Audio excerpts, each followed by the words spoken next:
Big Mouth, the 10 saddest things about Jay. Before we start, I would like you to hit that red subscribe button so you never miss out on any of our videos. Hey guys, what's up? Welcome back to Laffy Tunes. Number 10, his friends make fun of him. Jay's cheerful facade hides a deep wall of insecurity, largely based on the notion that his friends and several other characters all hate him. The kid pines for is a sense of camaraderie to hold his shattered life in place, but instead, nearly all of them mock him for his various eccentricities. Forgetting about their overreactions towards the perspective on sex, they demean Jay for the one thing he's proud of the most, and incredibly talented at, magic. In other instances, it almost seems like they expect him to behave like a monster of a father. Number 9, his brothers torture him constantly. Given real-life teenage precedent, it's unfortunately not surprising that Jay's older brothers bully him, but the extent to which Val and Kurt Bilzerian take their torture methods is just horrific. Their usual procedures combine physical agony with some variety of bodily fluid. In fact, Nick and Andrew obtain a little sympathy for Jay after enduring a sleepover at the Bilzerian household. Number 8, the whole pillow situation. Jay doesn't really know much about sex, though he constantly drones on about how he is the best there ever was, is, and could be. However, involving his pillows is his fantasy reeks of a cry for help. Just copulating with them is harmless enough, but then there's the elaborate fantasy that one of his lovers giving birth to a child, only later revealed to be the son of his brother Kurt. This proves the dramatic extent that Jay needs to escape his reality. Number 7, his home life is a mess. In addition to sibling abuse, Jay's parents are egregiously uncaring for his basic needs. He forced to forage around for food because they never feed him, and his mother doesn't remember he even exists. If that's not sad enough, it'd be better for Jay if his dad forgot about him. Unfortunately, Guy Bilzerian has Jay tag along on numerous affairs, leaving the boy in a locked car while he's off doing his thing. Number 6, doesn't know what real food is.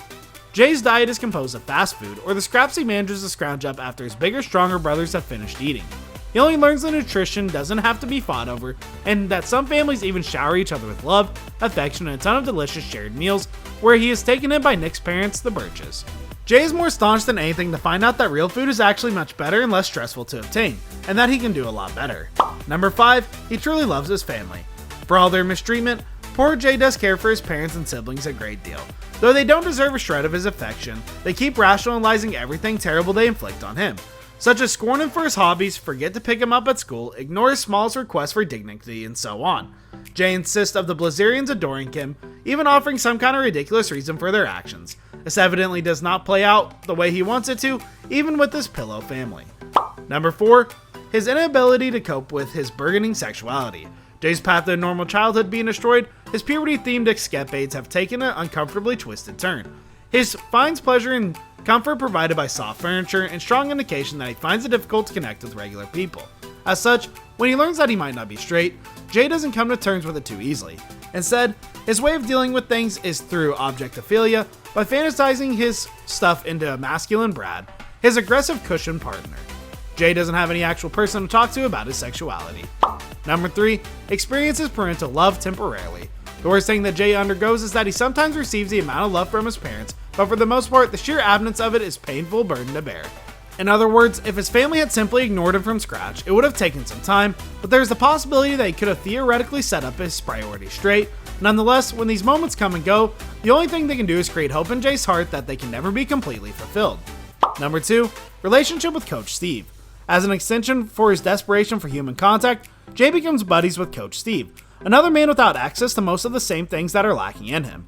A wayward child and clueless adult man finding themselves in each other does not bode well for Jay, and as harmless and as well-intentioned as Coach Steve may be, the entire relationship is inappropriate. Luckily, the introduction of Jay-Lola pairing could go a long way in setting Jay on the right track. Number 1, his vulnerability with Lola.